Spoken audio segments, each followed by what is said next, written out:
देखिए, आज के लेक्चर में हम देखेंगे कि जेडीके, जेआरई और जेवीएम क्या है।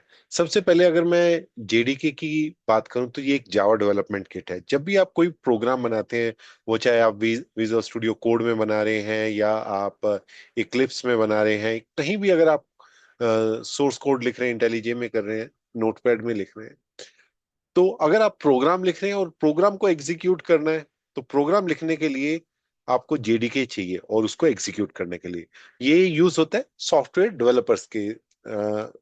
ये जो जेडीके है, ये सॉफ्टवेयर डेवलपमेंट किट है जो कि डेवलपर्स के लिए है। यानी कि डेवलपर्स अपना कोड लिखें और एग्जीक्यूट करें, और जेडीके के अंदर ही जेआरई होता है और जेआरई के अंदर जेवीएम होता है। ठीक है, अब जेआरई क्या होता है? जेआरई ये होता है जावा रन टाइम एनवायरमेंट।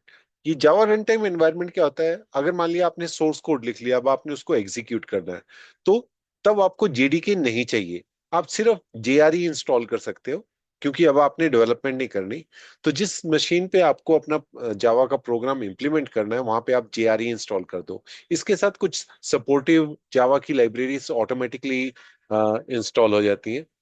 जेवीएम क्या होता है? देखिए, जब आपका कोड कन्वर्ट होता है तो एक डॉट क्लास करके एक फाइल बनती है जिसको हम बाइट कोड बोलते हैं। ठीक है, आपको पता है कि जावा एक प्लेटफॉर्म इंडिपेंडेंट है, वो बाइट कोड के कारण है। तो ये जो डॉट क्लास फाइल है, ये आपकी मशीन पे कैसे एग्जीक्यूट होती है, ये मशीन कोड में कैसे कन्वर्ट होती है, ये होती है जेवीएम से।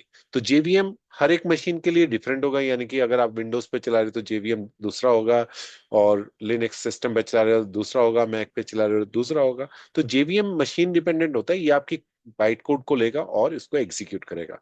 आई होप आपको ये कॉन्सेप्ट समझ आया होगा। फिर भी कोई डाउट है आप कमेंट्स में पूछ सकते हैं। Thank you.